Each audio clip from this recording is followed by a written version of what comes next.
개인적으로 이 소식에 대해서 상당히 놀랐는데 기사에서도 나왔지만 이더리움을 가지고 있는 투자자들뿐만 아니라 ERC 20개월의 알트코인을 가지고 있는 투자자들이라면 모두 하드포크를 받을 수 있다는 것이죠. 또한 이는 이더리움 POW 진영의 양날의 검이 될 수 있을 것으로 보이는데요. 구독과 좋아요, 알림 설정 부탁드립니다. 안녕하십니까. 암호화폐 정보를 전달해 드리는 닥터 비트맨입니다. 평일의 시작 월요일입니다. 어떻게 오늘 하루 잘 보내고 계신가요? 오늘은 아침부터 비가 맹렬하게 오고 있습니다. 기상 관측 이래 역대급이라고 불리우는 태풍 흰남노의 영향이 벌써부터 시작이 되고 있는 것으로 보이는데요. 현재 제주도의 경우는 벌써부터 영향이 시작이 되며 이번 주가 참 걱정이 되는 것 같은데 이번 태풍이 아무 탈 없이 지나갈 수 있기를 진심으로 바래 보도록 하겠습니다. 일단 코인 마켓캡에서 메이저 탑10 코인들 먼저 살펴보도록 하겠습니다. 네, 일단 시가총액 1위 비트코인의 경우는 전날 대비 0.41% 상승한 19,860달러대를 나타내고 있으며 2위의 이더리움의 경우는 1.50% 상승한 1,575달러를 나타내고 있습니다. 7위의 에이다의 경우는 1.57% 상승한 0.49달러, 8위의 XRP의 경우는 0.12% 상승한 0.33달러를 나타내고 있는데요. 비트코인의 더미넌스, 이더리움의 더미넌스 각각 살펴보게 되면 38.7%, 19.6%를 나타내면서 여전히 강력한 시장 지배력을 보여주고 있습니다. 그렇다면 과연 선물 투자자분들은 현재 포지션을 어떻게 나누고 있는지 한번 보도록 하겠습니다. 일단 비트코인의 경우는 롱 포지션이 51.24%로 더욱 우세하고 있습니다. 이더리움의 경우는 62.92%로 롱 포지션이 훨씬 우세한 것을 확인할 수가 있는데요. XRP의 경우는 롱 포지션이 53.09%를 나타내고 있네요. 지난 주말간 암호화폐 시장의 경우는 큰 움직임을 보여주지는 않았습니다. 크립토 마켓의 경우는 주말간 큰 움직임을 보여주는 것이 대부분이었는데 9월 큰 이벤트들을 연이어 앞둔 영향인지 폭풍 전야와 같은 모습을 보여주고 있는데요. 이제 얼마 남지 않은 이더리움의 역대급 업그레이드 머지 업데이트를 앞두고 이더리움과 관련된 가격 분석들이 지속적으로 나오고 있습니다. 한 분석의 경우는 안타깝게도 추가적인 하락의 가능성이 있다고 하는데 자세한 내용 함께 보도록 하겠습니다. 분석, 이더리움 일봉상 헤드앤숄더 패턴 관측되었다. 추가 하락 가능성이 있다. 헤드라인이 장식이 되어 있습니다.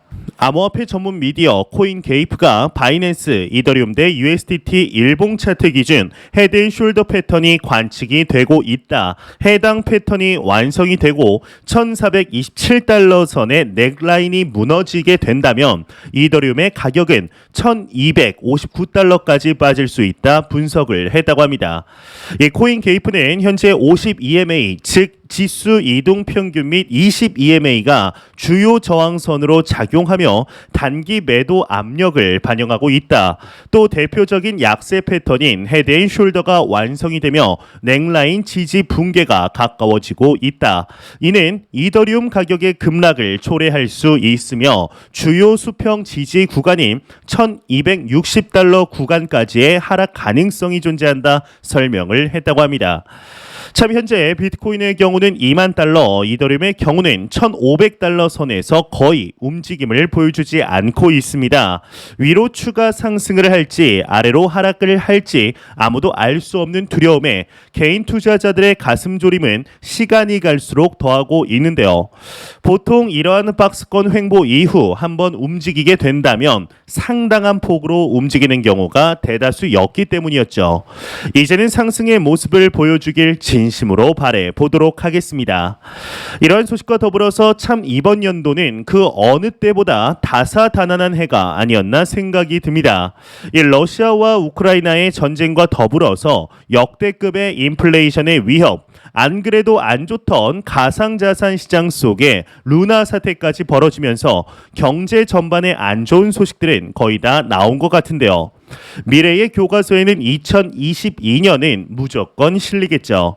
이러한 영향 때문일까요? 가상자산 시장에 대한 인식이 작년 불장으로 인해 많이 높아졌지만 여전히 그저 가상자산 시장을 도박과 투기의 눈빛으로 보는 시각은 존재하고 있습니다.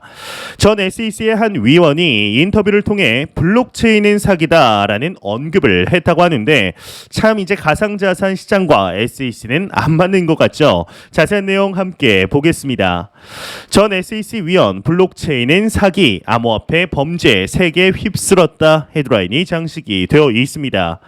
전 미국 증권거래위원회 위원이었던 존 리드 스타크의 경우는 최근 프로토콜과의 인터뷰를 통해 블록체인은 모두 사기라고 주장을 했다고 합니다. 그는 블록체인 기술이 암호화폐, NFT 탈중앙화 금융을 낳았고 이것들은 마약 거래, 인신 매매, 랜섬웨어 등의 범죄로 이어지고 있다. 게다가 암호화폐 채굴의 경우는 환경 문제와도 연관이 깊다. 변동성이 크고 통화로서의 가치도 없다. 암호화폐가 탈중앙화되어 있다라는 생각은 모두 사기이다. 이것이 내가 암호화폐를 회의적으로 생각하는 이유다라고 밝혔다고 합니다. 참 아직까지도 이러한 생각을 가지고 있는 인물들이 있다는 것이 오히려 투자를 하는 입장에 있어서 성장 가능성을 점칠 수 있지 않나 보는데 일단 여기서 명확하게 알 수 있는 것이 크립토 자체가 가치가 없다고 하는 인물들의 공통적인 발언 중 하나가 바로 채굴 자체가 무의미하고 환경을 파괴한다는 것이죠. 쓸데없는 전력 낭비로 인해 탄소 배출이 심각해진다라는 것인데 이러한 ESG 정책은 참 모순이 많다고 생각합니다.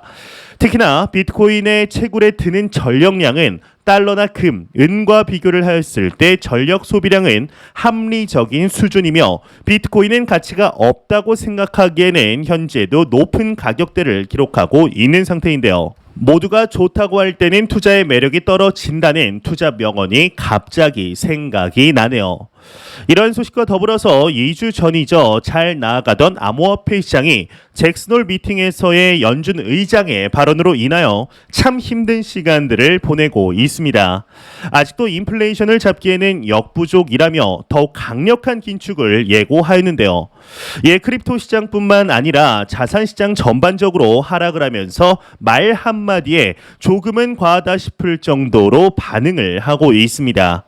이번 9월 참 많은 이벤트들이 몰려 있는데 물론 소비자 물가지수와 FOMC 등의 굵직한 이벤트가 남아 있지만 크립토 마켓 자체적으로 상당히 중요한 이벤트가 하나 남아 있습니다. 바로 방금 전 말씀드린 이더리움의 역대급 업그레이드라고 불리우는 머지 업데이트가 9월 15일로 남아있기 때문인데 이제 10일 남은 것이죠. 특히나 현재 이더리움의 머지 이후에 이더리움 POW 진영과 POS 진영으로 현재 나뉘어 기싸움을 벌이고 있기 때문에 더욱 흥미진진한 상태인데요. 세계 각국의 크립토 업계들의 경우는 각자의 판단으로 머지를 대응하려고 준비 중에 있습니다. 이는 대한민국의 대표 거래소들 또한 마찬가지인 것으로 보이는데 그런데 오늘 나온 내용 중에 개인적으로 상당히 놀라운 내용이 포함이 되어 있습니다. 일단 내용 같이 보겠습니다. 5대 거래소 이더리움 머지 공동 대응 방안 내놓는다 헤드라인이 멋지게 장식이 되어 있습니다. 디센터에 따르면 대한민국의 5대 거래소 업비트, 빗썸, 코인원, 코빗, 코팍스로 구성된 디지털 자산 거래소 공동협의체 닥사의 경우는 이더리움 머지 관련 공동 대응 방안을 내놓을 예정이라고 합니다. 이더리움 작업 증명 하드포크 지원에 대해서는 기존 이더리움 보유자가 에어드롭으로 이더리움 POW를 받을 예정이라고 하는데요. 이는 놀랍게도 이더리움 계열 ERC20 토큰 보유자도 마찬가지라고 합니다. 대다수 알트코인이 이제 ERC20 토큰이라는 점을 감안하면 투자자 대부분이 에어드롭 대상에 포함될 것으로 전망이 된다고 하는데 앞서 이더리움 커뮤니티는 머지가 오는 10일에서 20일 중으로 실행될 계획이라고 밝혔다고 합니다. 개인적으로는 이 소식에 대해서 상당히 놀랐는데 일단 기사에서도 나왔지만 이더리움을 가지고 있는 투자자뿐만 아니라 ERC 20개월의 알트코인을 가지고 있는 투자자들이라면 모두 하드포크를 받을 수 있다는 것이죠. 또한 이는 이더리움 POW 진영의 양날의 검이 될 수 있을 것으로 보이는데요. 현재 머지 업데이트 이후 이더리움 하드포크에 대해서 의견이 완전히 나뉘고 있는 중입니다. 어느 정도 예상했던 사실이었지만 채굴자들이 이미 차려진 이더리움 클래식으로 옮겨갈 가능성을 더 크게 예상을 했었지만 이러한 시나리오는 거의 무마된 상태이죠. 이더리움 클래식이 무시할 만한 프로젝트는 아니지만 그렇다고 성실하게 개발이 이루어지고 있다거나 지금 당장 유망한 코인이라고 보기에는 다소 무리가 있는 것이 사실인데 일단 채굴자들은 어찌되었든 채굴이 돈이 되어야 하겠죠. 만약 실제로 이더리움 하드포크가 성공적으로 이어지게 된다면 이더리움 클래식이 유지되는 상태에서 이더리움 2.0이 활성화되고 그 외의 채굴자들이 지지하는 이더리움 체인이 별도로 갈라지게 됩니다. 즉 세 종류의 이더리움이 존재하게 되는 것인데 그렇지만 어느 한 코인이 망한다고 보기는 어려울 것입니다. 이제 다 나름대로의 세력을 가지고 흐르게 되겠지만 초기에는 이더리움 POW의 기세도 상당할 것으로 보이는데요. 기본적으로 채굴자들이라는 강력한 커뮤니티를 가진다는 것만으로도 끈질긴 생명력은 담보되기 때문이죠. 지난 2017년 비트코인을 생각을 해보게 된다면 이 하드포크로 엄청나게 난리가 있었습니다. 일단 기본적으로 비트코인이 자체적인 노선을 가게 되었지만 비트코인 캐시 역시 여전히 무시할 수 없는 상황이었죠. 채굴자들의 지지를 받았고 기세도 강했던 것이 사실이었는데 지금은 약간 힘이 빠진 모습이지만 여전히 그레이스케일의 포트폴리오에 포함이 되어 있으며 나름의 강력한 팬덤을 가지고 있는 것을 기억해야 합니다. 다만 비트코인의 2017년 하드포크와 이번 이더리움의 하드포크는 그 의미부터 이제 좀 다른 상태인데요. 이 비트코인은 기술의 선점보다 아우라와 상징성이 훨씬 더 중요한 코인입니다. 그래서 데이터를 처리할 수 있는 우위를 점하고 있으면서도 비트코인 캐시가 비트코인을 이길 수 없었던 것이었는데요. 하지만 이더리움은 조금 그 결이 다릅니다. 이더리움은 이더리움 클래식과 비록 해킹의 문제로 갈라섰지만 이더리움이 끊임없는 혁신을 했다는 것은 분명한 차이점이자 강점이죠.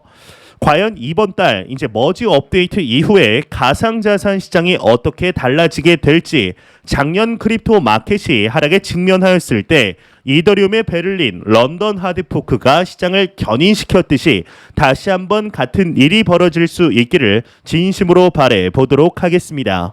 아직도 비트코인을 비롯한 이제 코인 투자가 멍청한 짓이나 폰지 사기쯤 된다고 생각하는 사람들이 있을까요? 아쉽게도 생각보다 많은 사람들이 그러한 생각을 하고 있으며 10명 중 8, 9명은 그러한 생각을 하고 있는 것으로 보입니다. 바이낸스 CEO 창펑 자오의 경우는 얼마 전 트위터를 통해 이러한 글을 남겼었습니다. 인쇄나 인터넷 같은 기술 혁신에 맞서 싸울 수 없다라는 뜻의 글을 남기게 되었는데 참 의미심장하죠. 이는 블록체인 기술이 인쇄술이나 인터넷과 비견이 될 만한 역사적인 기술이라는 말을 에둘러 표현을 한 것인데요. 이 블록체인에 대해서 많은 사람들이 가지고 있는 편견은 너무 어렵다는 것입니다. 이제 그도 그럴 것이 블록체인 기술을 설명할 때 드는 예가 바로 비트코인이죠. 비트코인이 어떤 식으로 장부를 기록하고 자가 복제를 하는지 이야기를 하게 됩니다.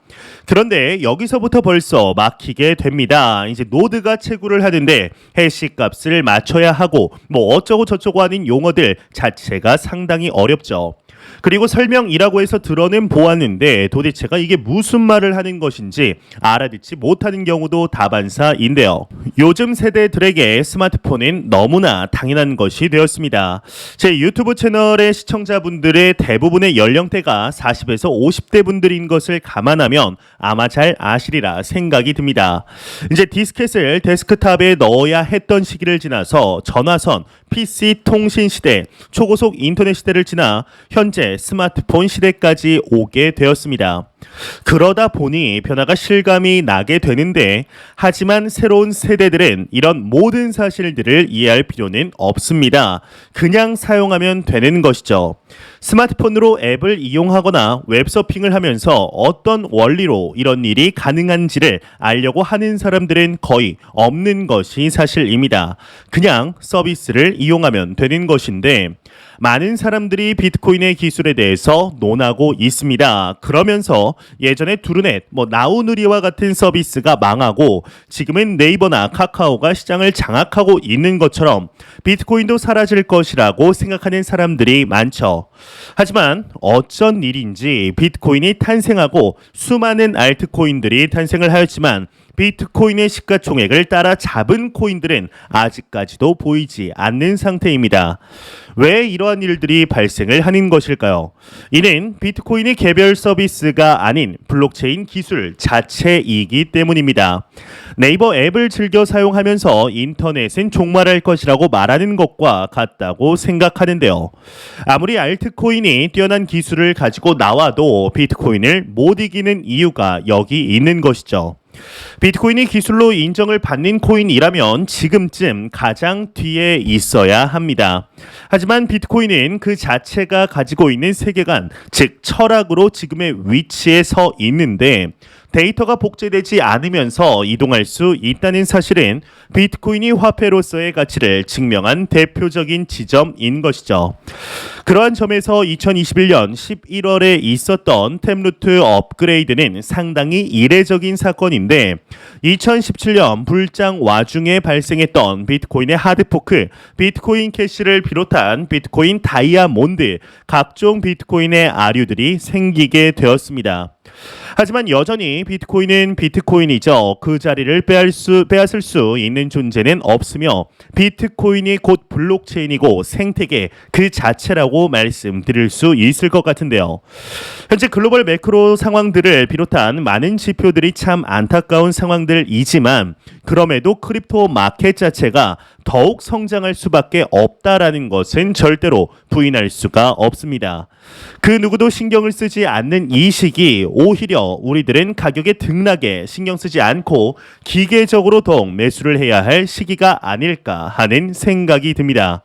매 영상 말씀드리지만 절대로 단기적인 시각이 아닌 장기적인 시각으로, 또한 오랜 시간 동안 함께 할 수 있는 여유 자금을 통하여 투자를 진행하시길 진심으로 바래 보도록 하겠습니다. 제가 준비해온 소식은 여기까지입니다. 영상이 도움이 되셨다면 구독과 좋아요, 그리고 광고 한 편만 처음부터 끝까지 시청 부탁드립니다. 이 채널은 오직 광고 수익으로 운영이 되게 됩니다. 항상 영상 시청해 주시는 시청자분들, 구독자분들 너무나 감사드립니다. 오늘 남은 시간도 잘 마무리하시길 바라면서 저는 더욱 도움이 되는 영상으로 찾아뵙도록 하겠습니다. 지금까지 닥터 비트맨이었습니다. 감사합니다.